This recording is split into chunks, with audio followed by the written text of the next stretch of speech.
con frecuencia escuchamos: vayamos a las estadísticas del medio tiempo para ver las incidencias del partido. Y todos nos quedamos así. ¿Cuáles son las estadísticas? Vienen por ahí. Los tiros a la portería. El equipo A, 0. El equipo B, 5. Tiros de esquina. El equipo A, 2. El equipo B, 4. Faltas cometidas. El equipo A, 4. Y el equipo B, 1. ¿Para qué sirven estas estadísticas? Decimos, bueno, en general es un cuadrito que nos presentaron ahí y la gente empieza a criticar y decir, bueno, el árbitro tiene que hacer algo porque este equipo está cometiendo demasiadas faltas y se le puede ir el partido. Bueno, como nos dimos cuenta, así como esta estadística, tenemos muchas más que hoy estudiaremos en este tutorial que se llama Modelos de Probabilidad y Estadística.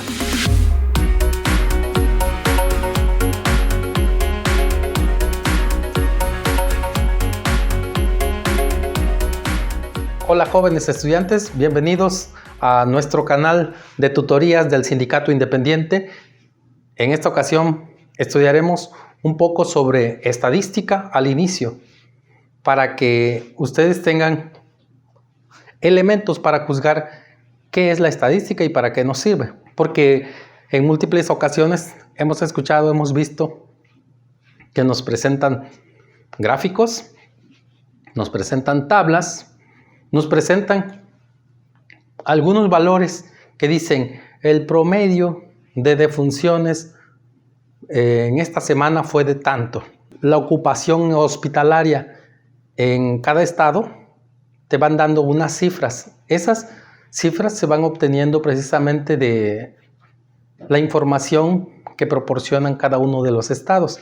Y por eso es necesario que cuando hablamos de estadística, tengamos claro que no es como estudiar matemática, porque la matemática simplemente es una herramienta. La estadística es para nosotros la información que nos sirve para tomar una decisión. La palabra estadística procede del latín statisticum collegium, consejo de estado, y de su derivado italiano statista, hombre de estado o político. No fue hasta el siglo XIX cuando el término estadística vino a designar la colección y clasificación de datos. Si nos damos cuenta, entonces, ¿quién utiliza mucho la estadística?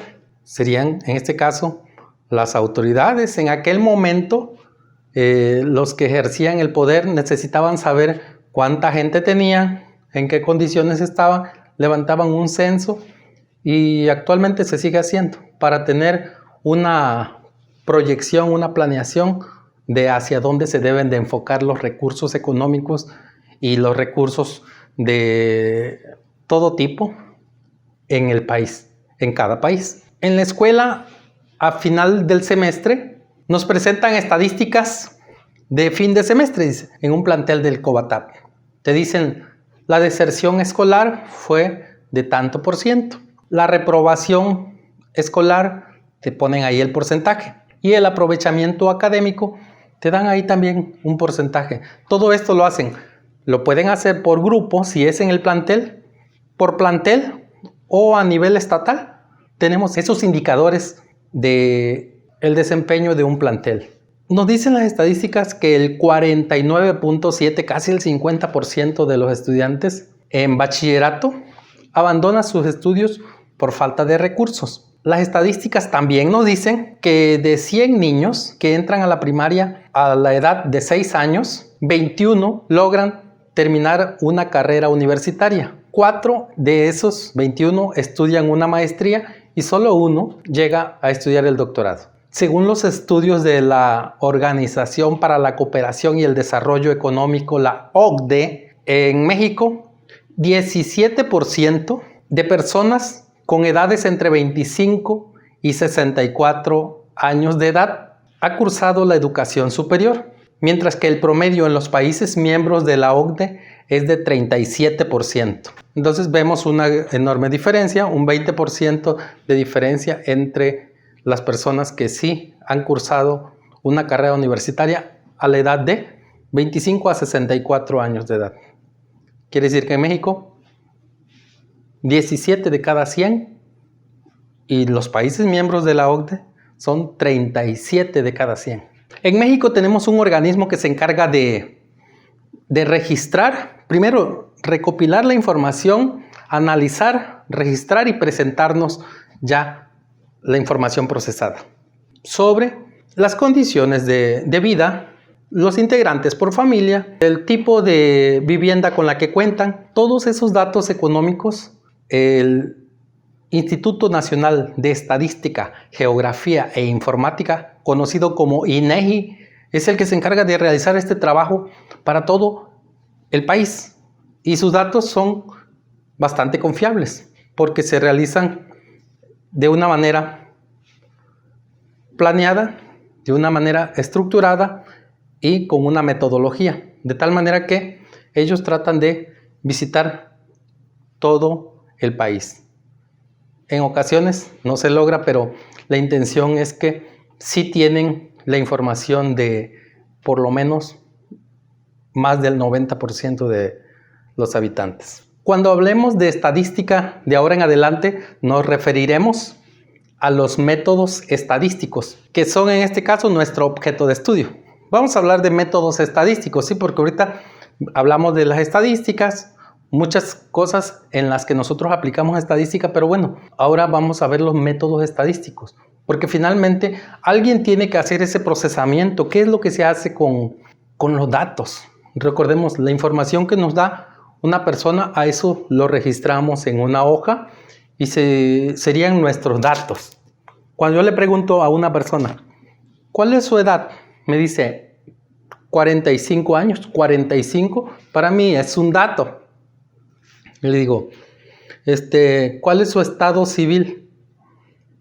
Dice, casado o soltero. De alguna manera, ese para mí es un dato. Lo voy registrando.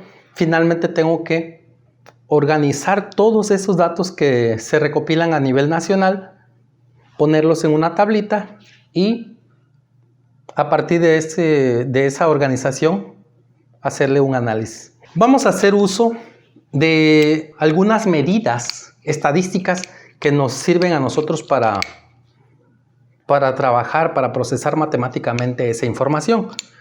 Y empezamos primero con algo que es importantísimo. Le llaman las medidas de tendencia central. ¿Cuáles son las medidas de tendencia central? Las que vamos a estudiar sería en este caso la media aritmética, la mediana y la moda. ¿Qué son eso y por qué le llaman medidas de tendencia central? Fíjense que las medidas de tendencia central siempre se ubican en donde está el promedio, en medio pues de una distribución. ¿A qué me refiero con en medio? Cuando yo le pregunto a los estudiantes, por ejemplo, ¿cuántas horas diarias extra clase dedicas a estudiar? Algunos me van a decir, no, pues yo 0. Otros me dicen 1. Otros me dicen 3.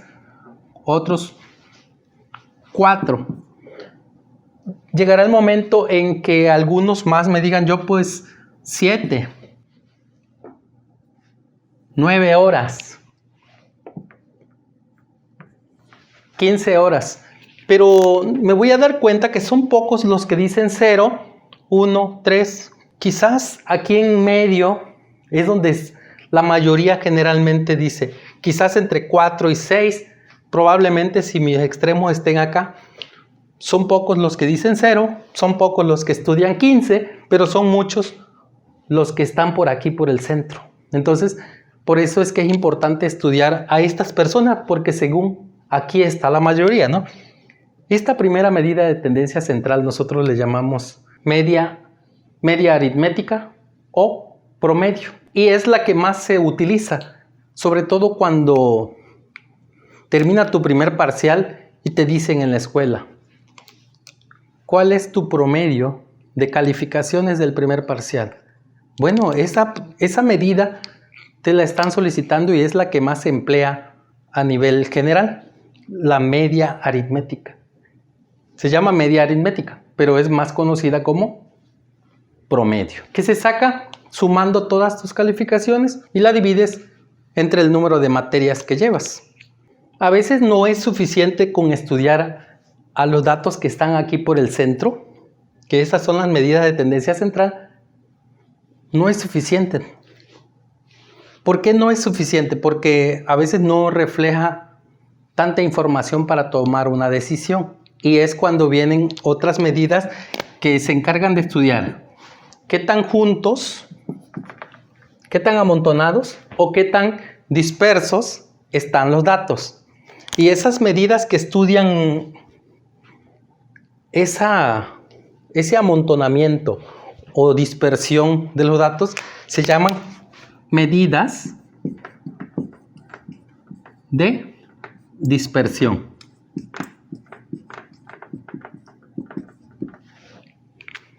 Dentro de esas medidas de dispersión vamos a encontrar el rango. Vamos a decir, bueno, ¿qué es el rango? Simplemente el rango es la diferencia entre el más grande y el más pequeño de los datos que me proporcionaron. En este caso, el rango es el dato máximo menos el dato mínimo. Para nuestro caso sería 15 menos 0 y el rango sería 15. Otra medida de dispersión que tenemos por aquí, aparte del rango, es la desviación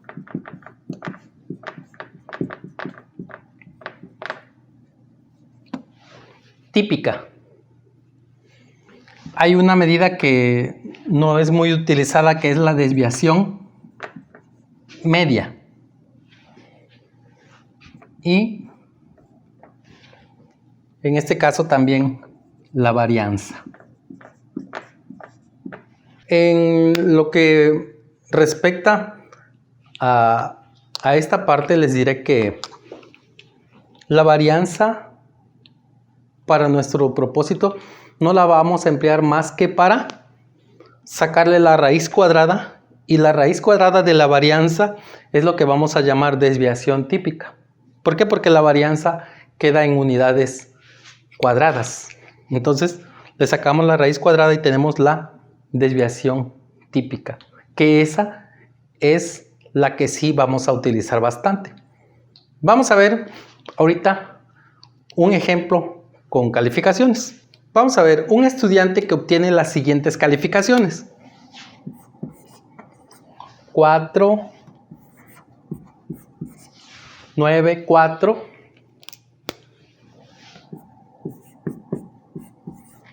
7, 10 y 8. Este estudiante, suponiendo que tenemos que sacó un 4 en matemáticas, un 9 en historia, un 4 en química, un 7 en taller de lectura y redacción, un 10 en otra asignatura y así sucesivamente, le decimos, bueno, ¿cuál es tu promedio de calificación? Que esta es la medida más importante, decimos, su promedio de calificación. Se simboliza con la letra X y una rayita ahí arriba. Ese es el promedio. Y se calcula sumando todas las calificaciones. No importa que no estén ordenadas.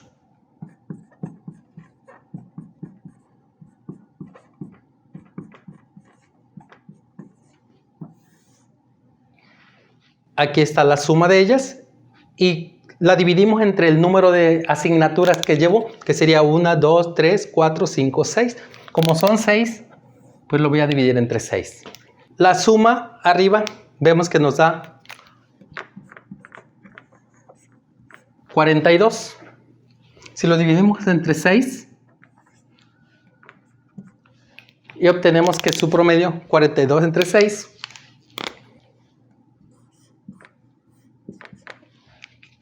su promedio es 7. Este sería su promedio de calificaciones cuando le pregunten, ¿cuánto sacaste de promedio en el primer parcial? No, pues saqué 7. No sabemos realmente si fue un buen estudiante o mal estudiante, solo sabemos que en promedio tiene un 7. No sabemos ahí qué tan juntas están sus calificaciones o qué tan dispersas están. Hablábamos de media aritmética, de mediana y moda. La moda la vamos a simbolizar como MO. La moda, pues es el dato que se repite más veces. Si vemos cuál es el que se repite aquí, pues sería el 4. La moda, entonces, nuestro resultado. La moda es igual a 4. ¿Cómo lo sabemos? Sin ordenarlo, sabemos que el dato que se repite más veces es el 4, que se repite 2 veces. ¿Qué pasa si en vez de que sea solamente el 4, que aquí tuviéramos otro 8? Decimos, tengo 2 veces el 4 y 2 veces el 8. Pues los dos, decimos que no tiene una moda, sino que tiene 2 modas. En esos casos, cuando hablamos de distribuciones que tienen 2 modas, le llaman una distribución bimodal. Bimodal. Tiene 2 modas. Aquí en este caso, la moda es 4. Nos falta solamente la tercera medida de tendencia central, que es la mediana. La mediana es la única en donde sí debo ordenar los datos. Todos estos los debo de organizar, de ordenar en forma creciente o decreciente, no hay ningún problema, para ver cuál queda en medio, porque la mediana es el número o el dato que queda en medio. Veamos, lo voy a ordenar. Sería 4, 4, 7, 8, 9 y 10. Trato de checar cuál es el que está en medio. Si fueran 5 números nada más, hasta ahí, por ejemplo, yo checaría que el 8 es el que queda en medio porque hay 2 adelante y 2 arriba. 2 abajo y 2 arriba del 8. Si nos damos cuenta, sería el 8. Pero este caso no tiene un número en el centro, sino que quedarían estos dos, el 7 y el 8. Dice, bueno, porque aquí hay 2, por allá hay 2, es decir, 2 antes, 2 después, y en el centro quedan estos 2. En este caso, se sacaría el promedio de ellos, sería 7 más 8 entre 2.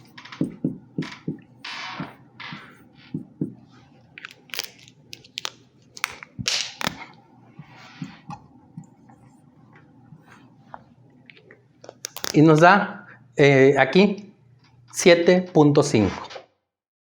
Como podemos observar, ya tenemos aquí calculadas las 3 medidas de tendencia central.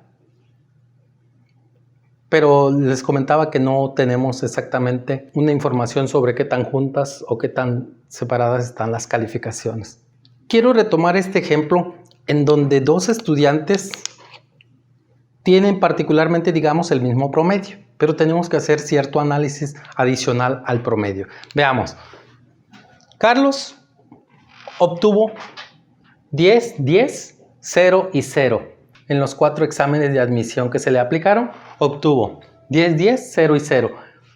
Por otra parte, Arturo obtiene 5, 5, 5 y 5. En los 4 exámenes de admisión que se le aplicaron, obtiene la misma calificación, 5. Si nosotros queremos sacar el promedio para Carlos, vamos a sacar el promedio aquí para Carlos. Decimos, sería 10 más 10 son 20, más 0 y 0 quedarían 20. Entre los 4 exámenes, su promedio sería 5. Por su parte, Arturo, que sacó 5, 5, 5 y 5, si lo sumamos, 5 y 5, 10, y 10 sería 20 también. Entre los 4 exámenes, también le da un promedio de 5. Aunque en ambos casos tienen el mismo promedio, debe existir una forma para saber quién es razonablemente mejor o a quién me conviene admitir. Si me voy simplemente al promedio, decimos, no, pues los dos están mal. Pero si nosotros hacemos un análisis, ¿qué pasó? Algo debió pasar con este que tiene. Pero, ¿con qué herramienta puedo yo decir qué pasó? ¿Quién es más consistente o menos consistente? Aquí viene una de las medidas de dispersión que se llama desviación media. Y la desviación media no es más que la desviación de cada valor con respecto al promedio. Todo esto con signo positivo. Se dice, matemáticamente diríamos que es el promedio del valor absoluto de las desviaciones. Se escucha así muy rebumbante. Se escucha bastante complejo decir, pues es el promedio del valor absoluto de las desviaciones con respecto a la media. Con respecto a la media. Cada uno de estos tiene una desviación con respecto a la media. A veces es positivo, a veces negativo, pero en este caso lo vamos a considerar positivo. Por eso dice valor absoluto.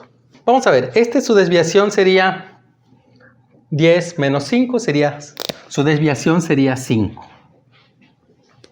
El otro igual, su desviación sería 5. De 0 menos 5, pues su desviación también sería 5. Y 0 menos 5, su desviación también sería 5. Como tenemos en total 4 materias, serían 4 desviaciones. Aquí sería 20 entre 4, me daría una desviación media de 5. Esto es hablando de Carlos. Vamos a hablar de Arturo. Arturo. Su desviación media, en este caso, decimos es 5 menos 5, 0. 5 menos 5, 0. Entonces, sus desviaciones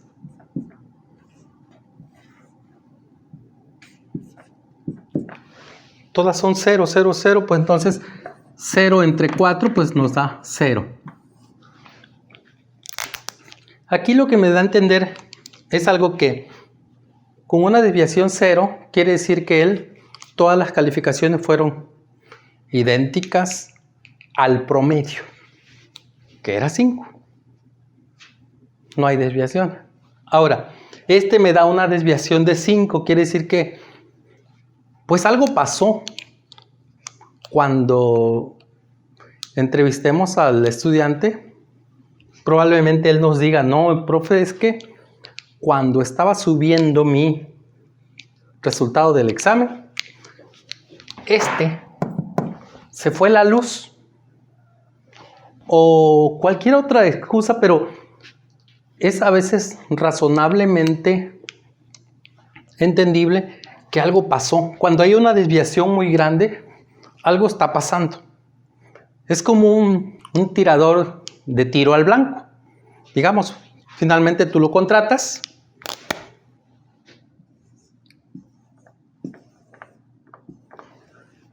Lo pones a disparar. Si el disparador lanza su primera bala y queda por acá, una queda por el centro, y así sus disparos quedan dispersos. Cuando tú saques la desviación media, te va a dar una desviación grande. En cambio, contratamos a un siguiente disparador, y viene el disparador número 2, dice, bueno, voy a disparar, pega por aquí, pega por aquí, pega por este lado, pega por aquí, pega por acá. Vemos que de alguna manera no pegó en el centro, no pegó justo en el blanco, pero fue bastante consistente y su desviación media debe de ser casi 0, cercana al 0. Un valor pequeño, pues, en este caso. Para eso me sirve la desviación media. Hasta aquí hemos visto algunos ejemplos en donde estamos intentando aplicar los métodos estadísticos para procesar la información. Ahora Para su estudio, la estadística se divide en dos. Para su estudio, por una parte está la estadística descriptiva y por otro lado, la estadística inferencial. ¿Qué tiene que ver todo eso, no? Es importante que aquí veamos qué es un tipo, qué es otro tipo. Bueno, la estadística descriptiva es cuando tú quieres estudiar una población pequeña. Cuidado aquí con población. La palabra población no siempre es una población de personas, no es un grupo de personas. La población es nuestro objeto de estudio, nuestro ámbito en donde queremos hacer la investigación, pero la población le llamamos a todos los elementos que yo quiero estudiar. Por ejemplo, quiero saber el número de integrantes por familia de los alumnos de primer semestre grupo A. Pues voy y le pregunto a todos los alumnos del primer semestre grupo A. Entonces mi población serán todos los alumnos del primer semestre grupo A. Si quiero estudiar el tipo de árboles frutales de la zona de la Chontalpa, mi población serían todos los árboles frutales de la región de la Chontalpa, que no son personas, se imaginan, en este caso son árboles, pero esa es mi población, es la totalidad de los elementos que yo quiero estudiar. Hablamos de la palabra población y aquí sí me gustaría que quedaran dos cosas claras, ¿no? La población, entonces decimos, bueno, no siempre son personas.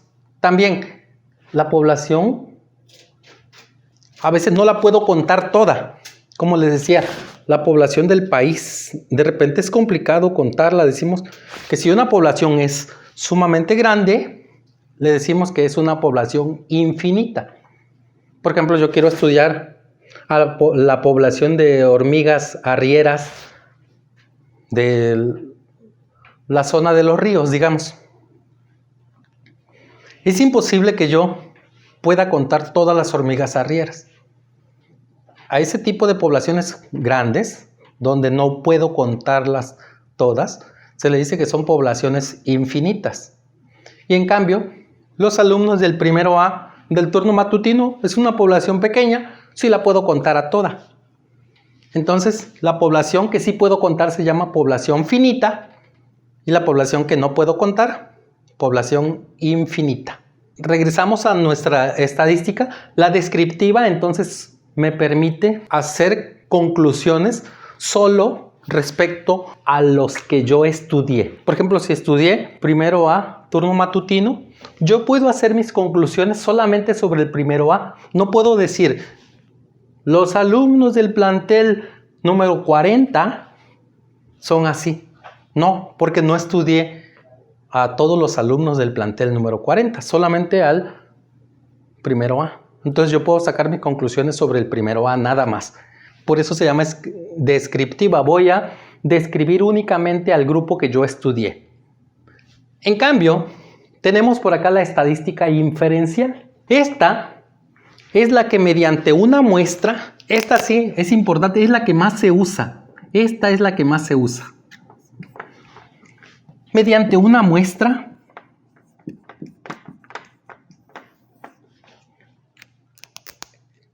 yo puedo sacar conclusiones con respecto a toda la población. No sé si ustedes han visto que de repente cuando vienen los periodos de elección, hacen unas encuestas telefónicas por ahí. Seleccionan a algunas personas y le preguntan, ¿usted por quién piensa votar en las siguientes elecciones? Seleccionaron a una muestra, pero no debe de ser cualquier muestra. Esa muestra debe ser válida. Pero para que sea válida debe ser aleatoria. ¿Qué quiere decir aleatoria? Que la voy a tomar al azar, pero esto particularmente quiere decir que todos los elementos que yo pretendo estudiar tienen la misma posibilidad de ser elegidos. Un experimento aleatorio, por ejemplo, cuando vamos a hacer una rifa en el homenaje los lunes, hacemos una urna, metemos todos los numeritos, todos del mismo tamaño, obvio, para que tengan la misma probabilidad de ser elegidos. Los revolvemos y sacamos uno. Ahí todos los numeritos tienen la misma posibilidad de ser elegidos, por lo tanto decimos que es un evento aleatorio. La muestra debe de ser aleatoria. Hay ocasiones en que me preguntan, bueno, ¿y qué es una muestra? Una muestra es una representación de toda la población. Por ejemplo, cuando vas al laboratorio y te dicen, bueno, es que me he sentido mal, te mandan a hacer un análisis de sangre, pero no te sacan toda la sangre, te sacan una muestra. Pues, y con esa muestra, pues, refleja lo que tienes en tu sangre. A partir de esa muestra pueden decir tus padecimientos. Lo mismo pasa acá, a raíz, tomando como base la muestra, los datos que me dé esa muestra, yo puedo decir, todos los habitantes de México son así. Si es que la muestra la tomé de todos los habitantes de México. Y hay muchas maneras de elegir una muestra aleatoria, que ese sería todo un tratamiento, ¿no? Que ahorita no lo vamos a estudiar, pero sí es bastante importante. Al menos cuando en una escuela yo quiero estudiar para saber el número de horas que los estudiantes investigan en libros, aparte de su clase. Y voy y me paro en la entrada de la biblioteca y le pregunto a alguien, ¿cuántas horas? A todos los que van entrando, le pregunto, ¿cuántas horas dedicas diario a estudiar, a investigar en libros? Y ellos me van a decir las horas que ellos dedican a investigar en libros. Pero ahí la muestra no es aleatoria, porque tendría un sesgo. ¿Por qué? Porque a la biblioteca solamente llegan los que sí estudian y los que no estudian no llegan. Entonces no tienen la misma posibilidad de ser elegidos, ¿verdad? Entonces, así es como se define si puedo elegir una muestra aleatoria o no. Ok, a partir de una muestra, entonces yo puedo decir sobre toda la población. Esta es la estadística inferencial. Aquí en la estadística descriptiva, yo saco el promedio de horas o el promedio de edad, el promedio del peso, el promedio. Acá, en la estadística inferencial, saco el promedio también. Si se dan cuenta, en la estadística descriptiva lo represento con una X y una rayita arriba. Y en la estadística inferencial, esto es lo mismo, es el promedio. Pero quiere decir que este promedio de acá es el promedio de la población. Y este no, este es el promedio del grupo nada más que yo estudié. La S minúscula sería la desviación típica del grupo que estudié, pero esta letra en griego, sigma, sería la desviación típica. Por eso es que generalmente en los libros, o sobre todo cuando nos presentan estadísticas a nivel nacional, casi siempre ven el promedio simbolizado así y la desviación típica de esta manera. Es lo mismo que acá, solo que a esto de arriba se le conoce como, a estas cosas, a estas medidas, se les conoce como estadísticos. Y a esto que sacamos para la población se les llama parámetros.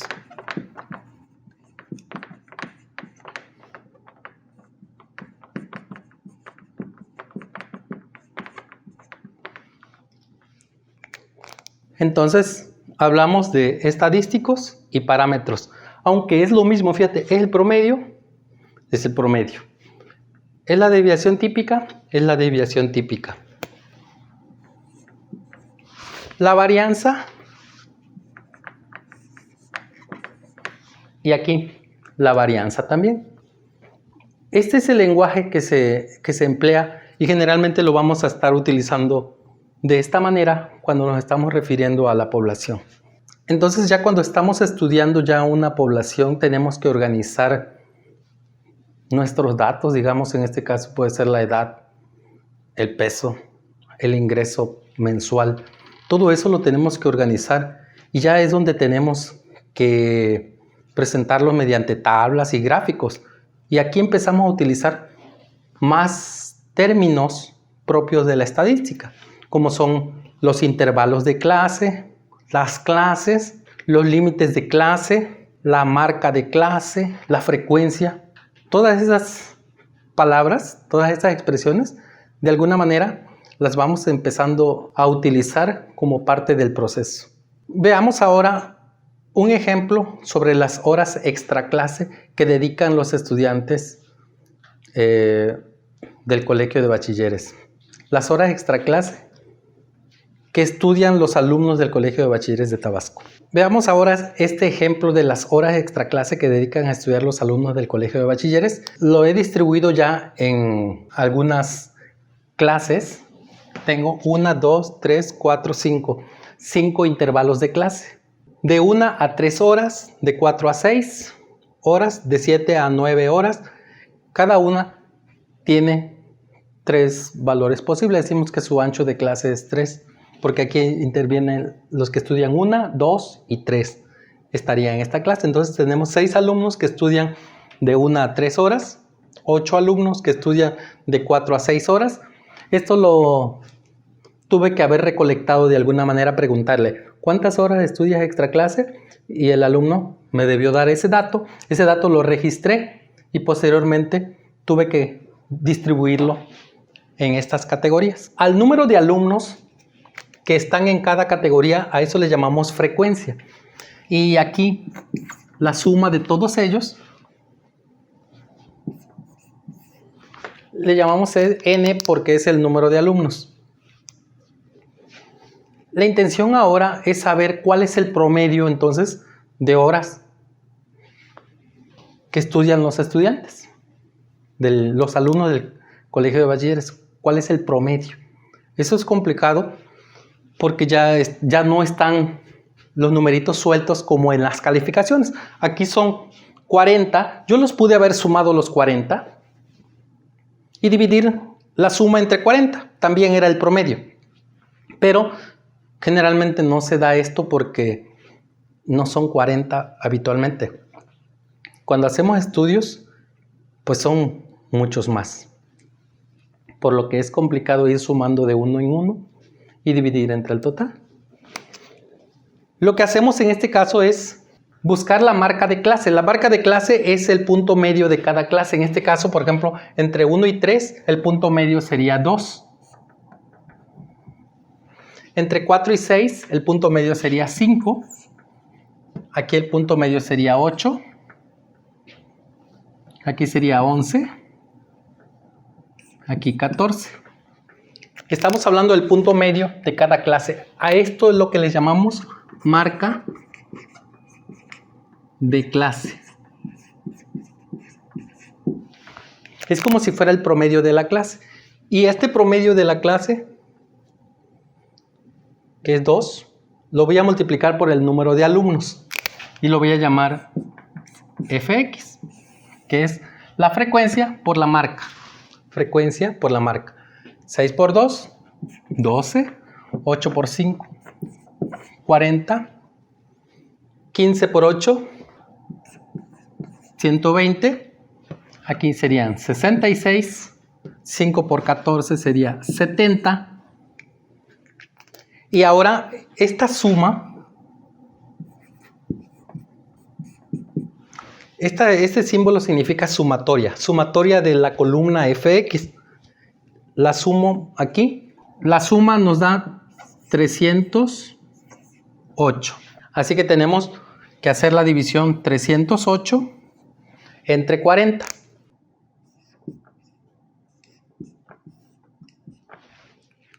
Y el promedio de horas que estudian los estudiantes, los alumnos del colegio, es de 7.7 horas. Ahora, la desviación típica, que es la que nosotros estamos tratando de calcular aquí, la desviación típica se obtiene de la siguiente manera. Primero tenemos que saber las desviaciones con respecto a la media.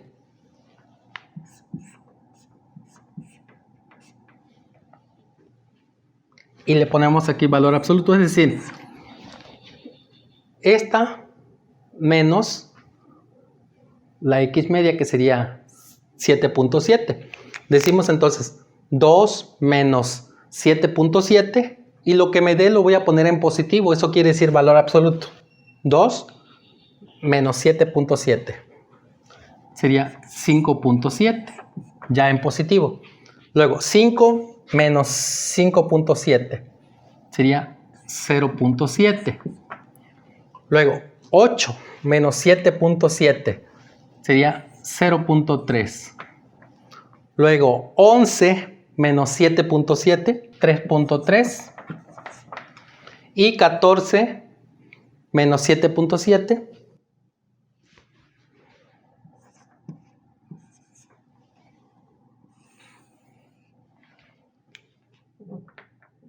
Esta parte no lo sumamos. Lo que tengo que hacer ahora es elevarlo al cuadrado.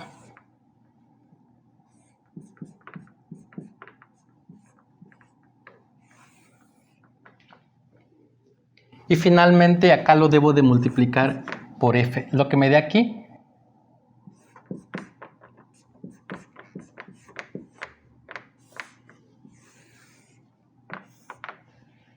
a ver, estos valores los voy a elevar al cuadrado. Me da 32.49, 7.29,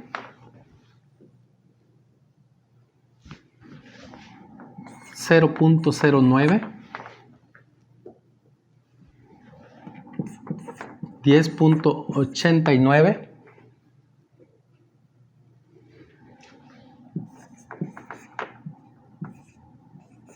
39.69. Ahora, esta columna que tengo aquí la debo de multiplicar por la columna F, que sería esto.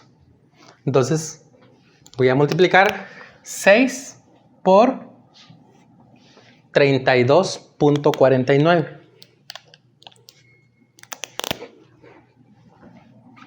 Me da 194.94. Luego voy a multiplicar 8 por 7.29. Me da 58.32.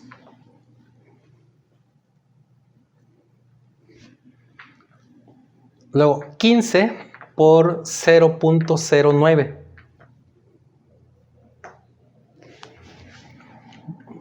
Nos da 1.35. 6 por 10.89. Nos da 65.34. Y finalmente 5 por 39.69. 198.45. Realizamos la suma de esta y le llamamos sumatoria de f por x menos x media al cuadrado. Porque esta es x menos x media al cuadrado. La multiplicamos por f, tenemos esta columna. La suma nos da 552.06. Ahora sí, decimos que la varianza, que la simbolizamos como S cuadrada, es la sumatoria que tenemos allá entre n, que sería 552.06 entre n, que son 40, y nos da 13.80. Si ya tenemos la varianza, les comentaba yo que la varianza solamente la utilizamos para de ahí calcular la desviación típica. La desviación típica. La desviación típica es la raíz cuadrada del valor que tenemos acá. Es la raíz cuadrada de 13.80. Esto nos da 3.71. En este caso serían horas.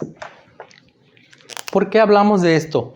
Porque habitualmente cuando estamos en una distribución normal, la distribución normal generalmente de este tipo Aquí en el centro se ubica el promedio, que sería 7.7, casi 8 horas. Aquí,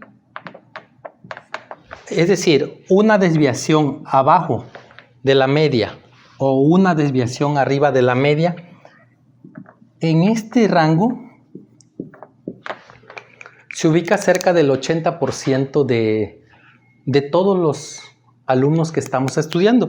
El 80% se imagina. Entonces, por eso es que me interesa saber la desviación típica, que es 3.71. Quiere decir que si el promedio fue 7.7, si yo le quito 3.71, sería 3.9, es decir, 4 horas. Aquí serían los que estudian 4 horas, 3.9. Y si a 7.7 le sumamos 3.7, sería 11.4. Quiere decir que el 80% de la gente estudia entre 4 y 11 horas. Por eso es que utilizamos esta medida de dispersión. Gracias a todos por acompañarme durante este tutorial. Los espero en el próximo, donde hablaremos sobre probabilidad.